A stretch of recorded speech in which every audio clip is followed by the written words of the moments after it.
morning. It's great to be here to have a live stream on service at ISF. We've actually got a range of guests here today. My name's Alan, I'm the MYP coordinator, and I'll be talking about service at MYP. We also have Jelena Misdokic here, who is the CAS coordinator, so she'll be talking about CAS at DP level. And later on, we'll be hearing from both parents and students about how they're contributing and enriching our service program from 6 to 12.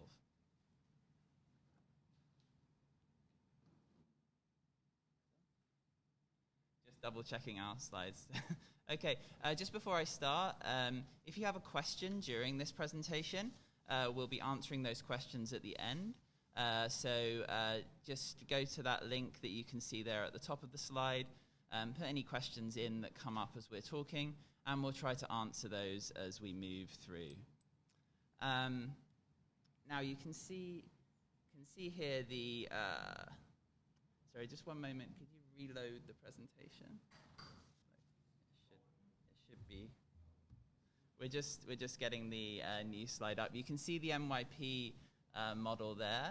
The reason we're changing that is because we added in the DP model as well, so that you can see how service relates to both MYP and DP.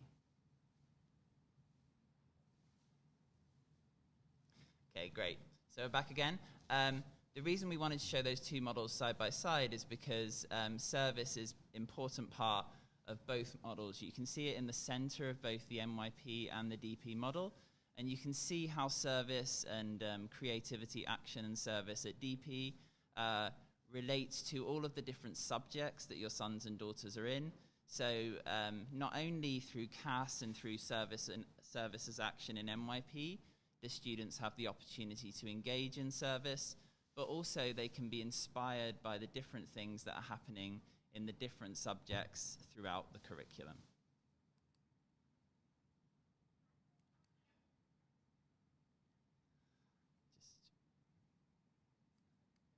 Can we go to the next slide? Okay, so I briefly mentioned the agenda today, so I will talk about MYP, service at MYP.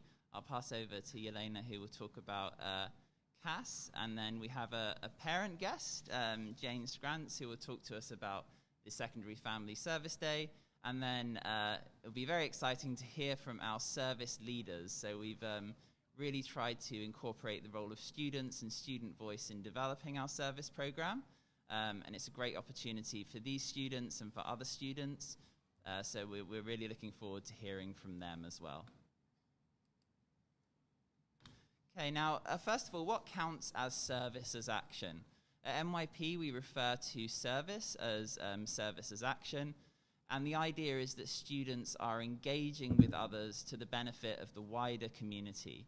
Now, this can both be within Hong Kong, it can be very close to home, and we've had recently speakers from different organizations that are Hong Kong based, such as Impact Hong Kong, which work with the homeless community, and also the HK Shark Foundation that work to prevent shark finning. So they're an example of two of the local groups that we work with. But students also have the opportunity to engage with more global issues as well, either as relate to their own interests or, for instance, through our ELP program, where students go to different places around the continent to do various service work. Now, we want students to make responsible choices for the benefit of the community and to really think about how their choices affect the community. And there's different types of action that they can take. Students are particularly keen on fundraising, and they're particularly keen on baking, and they're particularly keen on eating.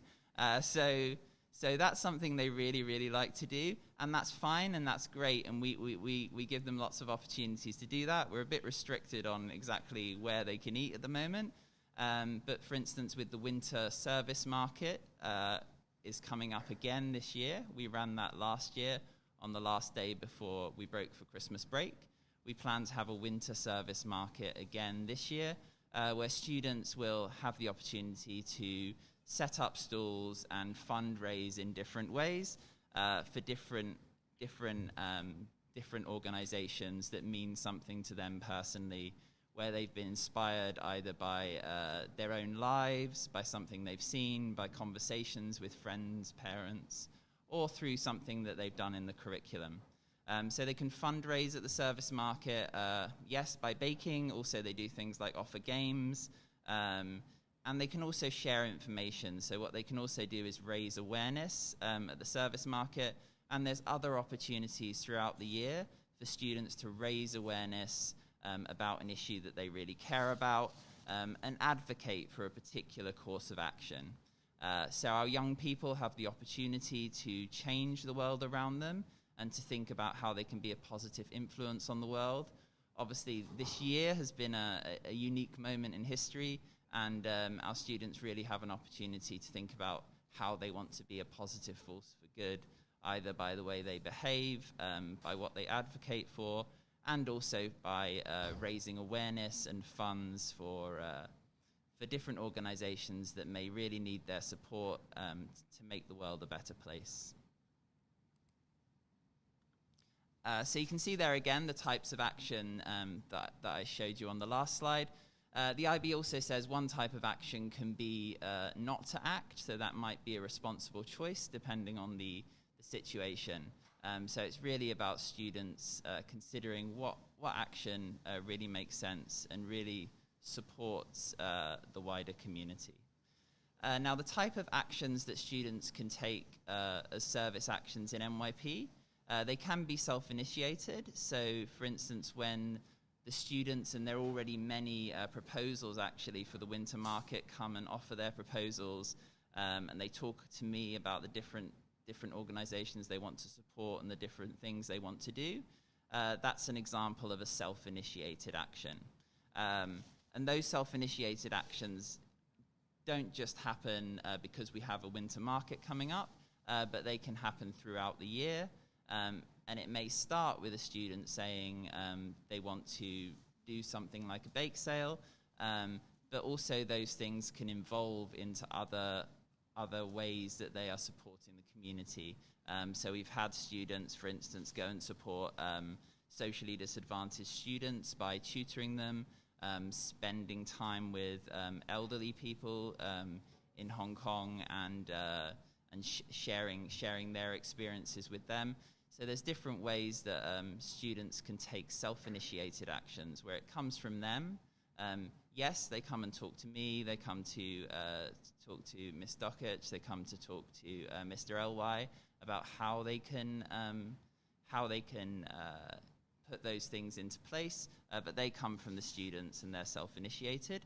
In addition, we also have co-curricular programs. So we have students in a range of different CCAs, Box of Hope, Green Guardians, the Clothing Drive, in addition to taking part in Service ELP.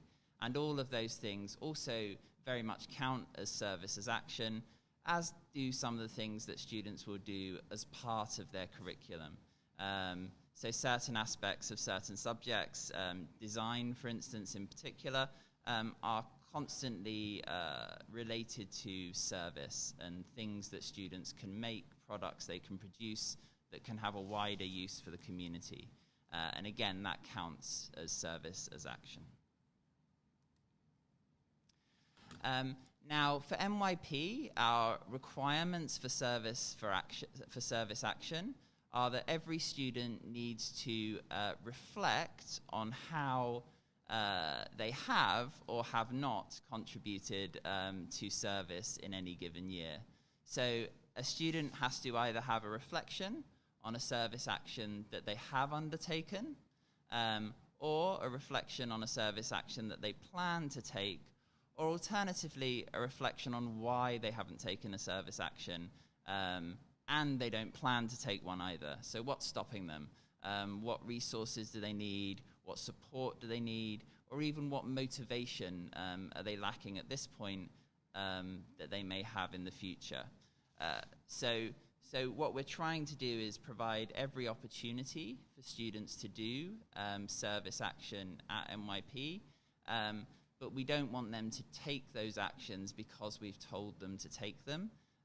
Rather, we want them to choose to take these actions because they believe in doing good for the wider community. But what we are requiring each student to do is to reflect, and they reflect through a process where they also will talk to their tutor in around March of next year and discuss their reflection. And through that reflection, we hope that students can be encouraged either to build on service actions that they've already taken, or if they haven't yet taken a service action, to think about the resources that they need and to think about how they might be inspired to take service actions in the future. Now, beyond that, as a requirement, there's a further opportunity, which is to win the ISF Service Award. This is a very prestigious award that we offered last year. A number of students applied for it last year, and they won gold, silver, and bronze awards.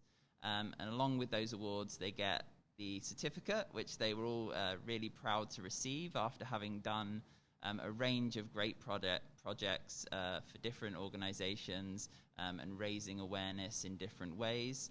But in addition to that, they get a small sum of cash for a charity of their choice as well.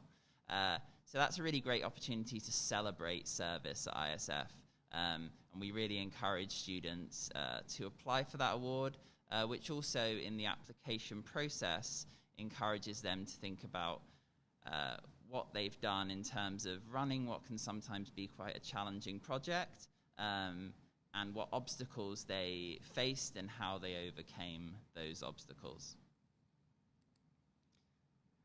Now, this is a good slide for me to pass over to Jelena on, because the IB service outcomes, although it says there that DP students have those service outcomes that they need to meet, these service outcomes are exactly the same throughout the MYP and DP programs.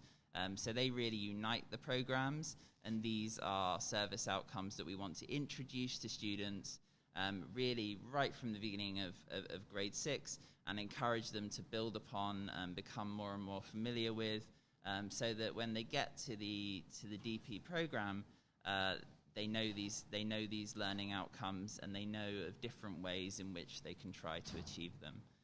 So, Jelena. Thank you. So, good morning, everyone. As Alan so graciously introduced me, my name is Jelena Djokic, and I am the CAS coordinator here at ISF. CAS is specifically looking at the IB diploma, but as you can see through what Alan has explained, actually there are a lot of commonalities between MYP and DP service learning. So the learning outcomes that you can see now, as was already said, they're pretty much identical with MYP and DP, creating that continuum from MYP to DP, but also is really important, and one of the things that we are striving to, promote with students is that whatever initiative they take part in, it should be driven by these 7 learning outcomes. So when they are completing any service activity or CAS activity, which I'll explain briefly what that means just now, they have to be able to reflect on how did their experience teach them something. And when they select a project or initiative to do, they actually have to choose between these 7 learning outcomes. Which one are they planning to address or to tackle or to demonstrate in the service that they're doing? So it's a really integral part of the whole process that when it comes to reflecting about what they're learning, the process that they're going through, these learning outcomes are the heart of the experiences themselves. Okay. So just to give an overview of what CAS is, in the diploma, CAS refers to one of 3 core elements of the diploma which all students have to do. And essentially what it means is that students initiate and partake in a variety of activities outside the classroom. So in the key difference, I guess, between service as action and CAS is that in the diploma, these initiatives that students can take part in are actually categorized into 3 main categories: C, A, and S. C stands for creativity, A stands for activity, S stands for service. I will explain briefly what those mean just now and examples of such activities, but the idea is that in the diploma, it's a very academically rigorous program. And CAS is an excellent way not only to continue that service learning that they're doing in MYP, but also to ensure that they're developing themselves holistically as people. So the service learning is taking place, but also how are they developing themselves in terms of creative pursuits, and how are they developing themselves in terms of more physical pursuits that involve exercise or any kind of physical exertion. The idea is that it helps to provide a more balanced experience in the diploma program, which is already quite academically rigorous. So CAS isn't just a requirement that needs to be completed, but ideally CAS is a strategy or a way in which holistic development of students can take place. So, talking a little bit about C, A, and S, creativity, it essentially involves, and they can do any kind of initiative, any kind of experience where they're using their creative skills. So in the examples that you can see now on the slide, these are very much focused towards sort of artistic pursuits, but it's not limited to that. So any kind of creative thought, they could, for example, take a course on coding, or they could learn digital art, or they could practice calligraphy or cooking, or make a storybook. Anything that involves them engaging with a more critical and innovative way of thinking and hopefully producing some kind of product or performance as evidence of what they've been learning. Activity, as the second one, involves essentially physical exertion that leads to a healthy lifestyle. So they have a huge variety from which they can choose from, any kind of sport that they're maybe currently doing, but they want to challenge themselves further in a specific sport, or they want to take up a new sport or a new hobby or interest that involves some kind of physical exertion. So the pictures on the slide that you see now are just some examples, but you could include to that running, hiking, essentially anything really. So any kind of physical exertion. If students do choose to do an existing sport that they're already involved in, then the key focus and emphasis here is that they need to find a way or reflect on how can they make it a challenge. CAS must be something that is challenging. It should be something that allows them to develop in a certain way or to challenge themselves in a certain way. So with activity, it's really important to note that if they do an activity or a sport that they're already involved in, they need to add some kind of goal or target that they want to achieve through doing the activity. And the last aspect is service. It's very similar, pretty much exactly the same actually, as Alan was talking about for MYP. So it's both collaborative and individual engagement with the community in response to an authentic need. And this one is really important for a variety of reasons, but also it helps to get students thinking critically. What are the existing needs within my community? Whether that's at school, whether that's within the local Hong Kong context, whether that's a global context, thinking about global issues. What are certain things that exist, or issues, or areas that I could benefit or benefit other people and try and make a difference in the world?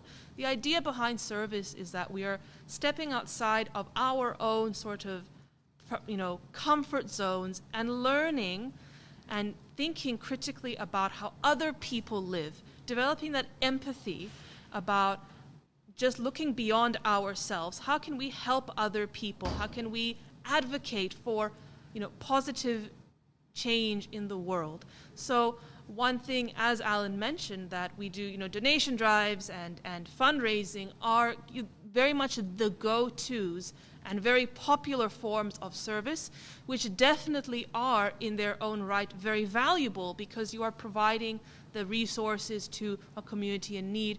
But there are other ways in which service can be done, more hands-on approaches, going out into specific communities, helping people, trying to understand the need and create that sense of empathy through being in the shoes of other people. So obviously with the current restrictions around COVID, this has been a bit difficult, but in general, it's very inspiring to see how our students are rising up to the challenge and trying to find ways to initiate service even in these difficult times. And finally, we have certain completion requirements for CAS, and in the DP program, we expect students to undertake CAS for 18 months. So that essentially means from the beginning of grade 12 till halfway through, beginning of grade 11, and then they end roughly at the halfway through grade 12. And at that stage, they have to wrap up and complete their CAS, and then that core component is out of the way, and it gives them the time to focus on examinations. Now, we have two distinct types of initiatives that students can undergo. One is called the experience, and one is called the project. Experiences are initiatives that students undertake that can be very short term. So it could be a day, it could be a couple of hours, it could be a week, it could be a couple of weeks. It's short term. And as such, CAS experiences, we recommend and we advise students to do at least around 8 to 10 experiences, because by the end of the diploma, they want to be able to show that they have a diverse and interesting range of initiatives that they took part in that kind of shows them as those holistically well-rounded people that I mentioned earlier. And then we have one CAS project that they must do. A CAS project is an extended experience that must last at least 1 month, and it must be a collaborative effort with other peers. And the other requirements include addressing all of the 7 learning outcomes at least once, and all their activities that they've done must be fully documented with evidence, and they must be reflected on, and all of that is documented on the site that we use for DP called ManageBack. So these are the core requirements in order to complete CAS. Okay. Now we're going to move on to our PTA representative, Mrs. Jane Schranz, who will tell you a little bit about the PTA's involvement and how they're an integral part of service at ISF. Good morning. Thank you, Alan and Yelena, for having me this morning. Yes, my name is Jane Schranz, and I am on the PTARC. I am the Secondary Community Service Coordinator. So I just wanted to speak briefly about the PTA and the parent role in service at the school. First, I want to advertise that we have a secondary service day event coming up in December, on Saturday, December 12th. At this point in time, we're definitely planning to go ahead with this. We're working with 2 partner organizations, Impact Hong Kong and the Bethune House, to do a number of service activities on the morning. We usually have some CAS students and other kids who are running service projects showcase some of their projects at the mini service fair, and we will also have an in-house service activity that supports the primary service program as well. So the registration for that opens up on Wednesday, or I guess that's tomorrow, and you can sign up through the PTA website. If your student would like to attend and you cannot attend, that's fine. Please email me.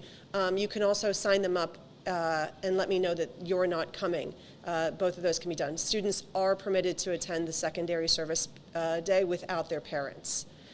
I feel that from the perspective of a parent at ISF, we're really fortunate when it comes to service and to service action, because the school and the community itself has a tremendous commitment to service action from the secondary and the primary leadership and from the PTA-RC. There's a lot of support for projects and for nurturing a sense of service among our students. I have 3 boys. The oldest is in grade 11 and the youngest is in grade 5. And I know from personal experience that the range of what a student is capable of doing between grade 6 and grades 11 or 12 dramatically changes. But there is a role for parent support along that entire spectrum. So I would encourage parents, is this on a slide? I would encourage parents to support student action in a number of ways. The first is to help your student sit down and look at some of these websites that showcase service opportunities in Hong Kong. Perhaps the go-to website for most of our students would be Hands on Hong Kong. This organization works with over 100 service partners, and you can search by a number of different parameters. If your student is under the age of 16, then you as a parent would need to go on and create your own login, and you sign up. After you sign up for an activity, Hands on Hong Kong generates an automatic email reply to you to confirm that. And at that point, if you wanted to bring your student along, you can just reply to that email and explain to them, I intend to bring my 10-year-old or my 12-year-old along on this activity. I would also encourage you, even if you see an activity that perhaps doesn't quite meet, you can't quite meet all of the needs of the activity. For example, like it asks for students being 16 or 18 and you have a 15-year-old, or it asks for Cantonese speakers, but it seems like an activity where a non-Cantonese speaker could get by. I would encourage you to email Hands on Hong Kong and to ask them about that. Once a student turns 16, they can sign up for their own account, and so they can generate a lot more service activity on their own. This is a really good website. The calendar has a huge range of activities, and you can see all over Hong Kong what sort of needs there are. The other website that I'm a little less familiar with is called youth.gov.hk, and there are a number of different pages on that website. One of them, the one that's for volunteer work specifically, is actually only in Chinese, but the other ones are in English. And I think between these 2 websites, you will cover a lot of service in Hong Kong. As a parent, I would encourage you to, I'll just leave that there. As a parent, I would encourage you to approach service probably with 2 ideas in mind. The one is a big picture perspective, which is that you would really like, ideally, for your family or for your students to find an activity or an organization or a commitment or a community to which they can become with which they can become very deeply involved and really make a sustained commitment, because those are the sorts of activities and in relationships, I think, that feed your passions the most. They tend to develop the students' skills the most, and those are almost the gold standard, really, for what kind of service you would like to be performing as a family or, as individuals. But getting there can be a little bit more difficult. So in that case, the other approach, which is related, in my opinion, that you could use is really sort of a throw everything against the wall and see what sticks method, which is to just expose your students and your families to as many different service opportunities as you can find, just one-off ones, and see what happens from there. The last 2 things I would say about both of these approaches is when you're supporting your student, it's really important to help them to process whatever their experience has been, and this is where this sort of support, as from a parent, feeds directly into into their ability to write positive and useful reflections, and that's to have great conversations with your kids after a service event, and to ask them why they enjoyed it or why they didn't enjoy it, and to encourage them to reflect on what they enjoy. And I always encourage my kids to just pull out their phone or use my phone to make a voice recording very briefly. about what it is that they liked, because 30 seconds of just recording what it was they enjoyed or didn't enjoy so much can be very helpful in the future when they are doing a reflection. And so that, I would say the last two things is that as a parent, the two things I have to sort of resist doing when I am doing a service activity with my student or when I'm thinking about a service activity with my kids. The first is that I have to resist the urge, if they don't enjoy an activity, to scold them for some reason, as in like, well, if it smells for you, it smells for everybody else, sort of thinking. And instead to say, oh yeah, to reply in a very empathetic way that helps the child to think reflectively on, well, if I didn't enjoy this, I guess somebody else wouldn't have enjoyed this. And that's okay. It doesn't always work out. There will be what I consider to be, I've had service failures where there were experiences that just weren't enriching, or I didn't feel like it was a great use of my time, even if the organization still found it helpful. It wasn't the best way for me to go about serving the community. And the second thing is that I think it's important, as much as we would like to protect our kids in this day and age, actually they become exposed to some really negative things anyway, negative things that happen in this world and in our communities, and allowing them to participate in service and to encourage them actually provides them with a sense of efficacy and a real sense of empowerment, and that it's really important for them to have a feeling of empowerment, especially in a time like this where you can feel like all of these things are happening that are beyond your control.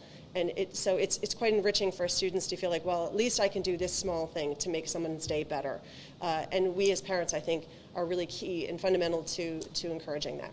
So in short, I hope everybody will attend the PTA service event. If you have any questions, please don't hesitate to call me. There are posters around the school. You can email me and with your questions. Thanks, Alan.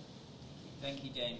It's great to hear from a parent who's part of the ISF community, and we really encourage you to support that event and to get your sons and daughters involved in, like Jane said, as many different service opportunities that they can be. I'm going to pass over briefly to Stephanie Sun, who I think in turn is going to pass over to our student service leaders. Yes. So this fall we launched the Service Leaders, which is one of the 3 student voice committees that were started in the secondary school. And so these are 3 students who have a very big sort of passion for and commitment to service, and who have decided to make use of this opportunity to become a service leader and really start to make a difference in the community. So, and that's from, the wider Hong Kong community to our smaller ISF community, and even within our grade levels. So to introduce you to the service leaders and to give you a little bit of insight into how their past experiences at ISF and their involvement with service led them to want to take on this massive role, I would like to introduce you to Ingrid, Keith, and Petrus.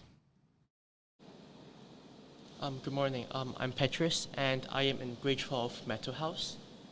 I'm Keith in grade 10 Earth House. I'm Ingrid, and I'm in Metal grade 10.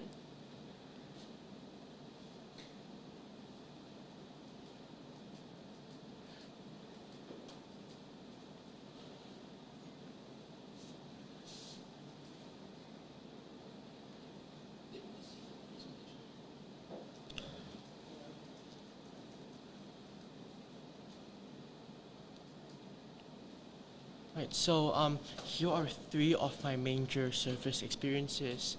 The first one being the Right to Act program, which I joined for 3 years since grade 9. And what we do is that we travel to Ding Park, Ningbo, which is in China, and then we teach children there English. Another service activity that I do is the fundraising hike project for the non-profit organization called Hong Kong Dog Rescue.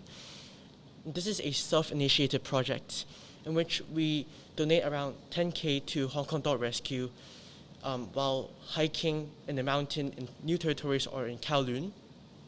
And then lastly, another service activity that I do is being a volunteer leader in Hands on Hong Kong, which is a local non-profit organization. So what we do is that we plan, we execute service activities, and we allocate different people to different service activities there.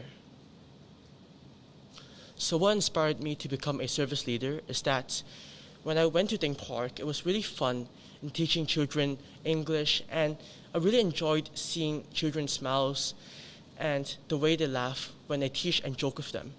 So this inspired me to participate in more service activities and to diversify my service experience. And with more experience, I not only want to join, but also help plan and kind of execute different service activities at school, which is why I joined the service leader program. Another reason why is because while I was doing the volunteer leader in Hands on Hong Kong, I understood kind of a variety of different creative activities, services that can help to resolve different socio-environmental issues. One of them being the soap recycling event, which is held to kind of resolve this issue of disposal of soap.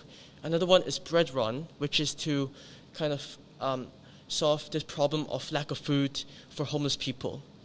So I wanted to contribute to the school service experience by diversifying the service activities in house and ELP and other events in school. So I am Keith, and I was the grade 9 level prefect in the LX team last year, and that inspired me, and I have started an initiative called the Teeling Post. So it's a student-led newspaper.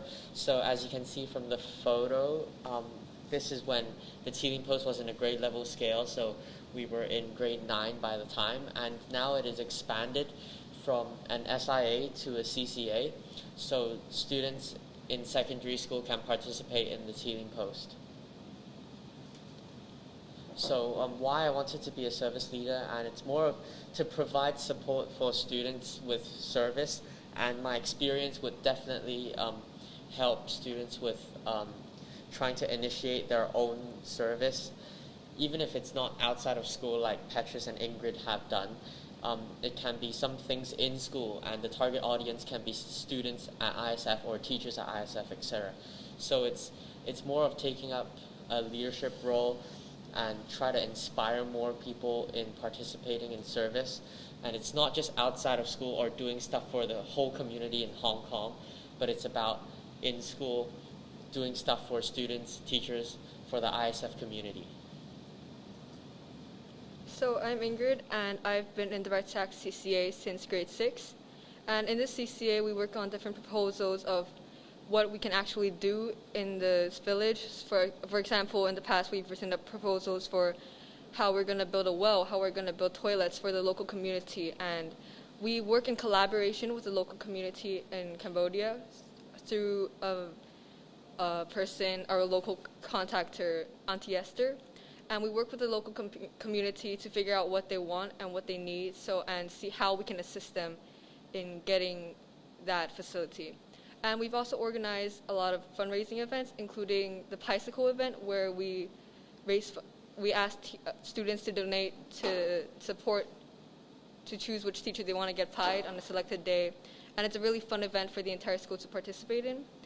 And I've also been on several Cambodia service trips, no matter if it's with the CCA or outside of the CCA.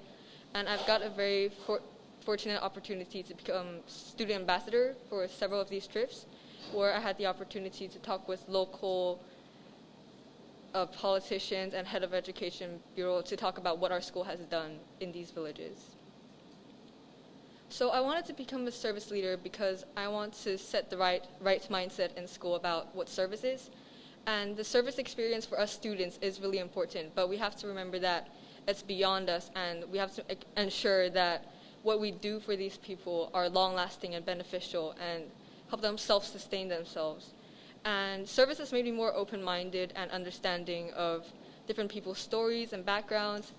And I want to, since I have such a great experience in school regarding service, I wanted to encourage others to be passionate about service like I am, and give other students, especially younger grades, the experience I had in school. And because right now my service is mainly focused on Cambodia and it's within school, So I want to work with other people who are also passionate about service and expand my horizon on service causes. Right, so before we joined the Service Leaders program, we considered 3 questions. Number 1 is, are you passionate about service? The reason is, in Service Leaders, we plan and we execute different service activities at school, and we want to make service a more fun experience for students.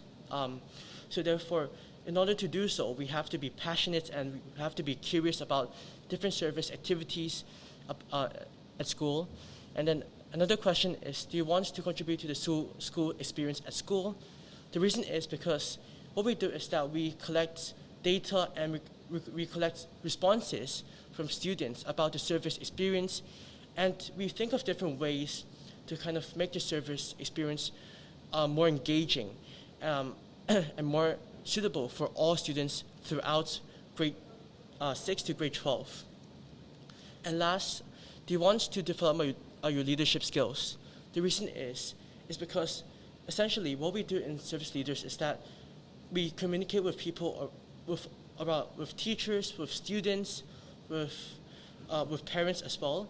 And in order to do so, we need to be able to lead others and to initiate different service activities at school to do so, which is important in developing our leadership abilities.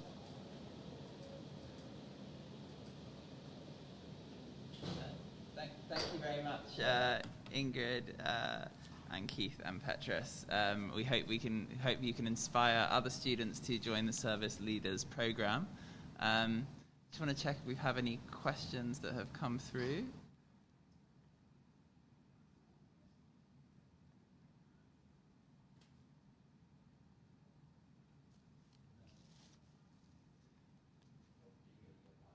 Okay, so just one question has come through before we wrap up today. That's about CAS, so I'm going to Yelena speak to that question. Okay, so the question is what kind of projects, CAS projects, have been done in the past. Essentially, there's quite a broad range, actually. So I can tell you about some past ones, I can tell you about some present ones, just to give you an idea how diverse it is, what kinds of things students can do. So for example, we had students who organized a singing competition last year.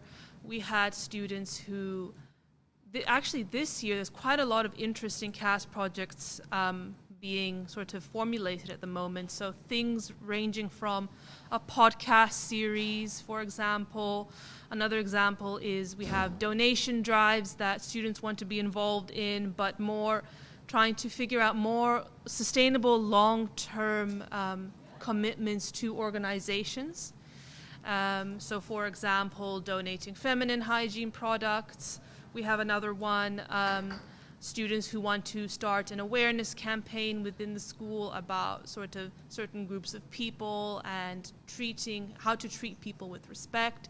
We have a Movember initiative going on with students who are sort of talking about men's health issues, and they're also raising funds through the selling of very funky masks. And another example is, what else can I tell you? We have one of a student who is looking into doing some fashion recycling and selling of old clothes, also remaking old clothes, and donating clothes to the homeless. So those are just a few examples. I also, in terms of, you could even do, a project can arise from creativity as well. It can arise from activity. We have a student who's who's passionate about swimming, and he is trying to currently formulate a project about how he could go and teach swimming, but he's trying to figure out a way in which he can actually be part of an organization that is involved in that, so that he can create more opportunities for a longer sustaining commitment. And that's one of the other focuses that we've been trying to instill in terms of these CAS projects is, if there are initiatives that students want to get involved in that involve things like donations and fundraising and helping the community, it is preferable that they get involved with existing organizations, because that way we're creating a long-term impact in communities, and service that is continuous, that is ongoing, is shown to actually be more meaningful, because you create and establish meaningful connections with a community, and you can give back to them regularly. So that's one of the main things that I'd like to advise in terms of CAS projects, in terms of creating these long-term initiatives, is where applicable, creating initiatives which work in partnership with existing organizations in order to ensure that there is a long-lasting and impactful relationship between the school and these organizations to create more opportunities to benefit these communities. Yeah.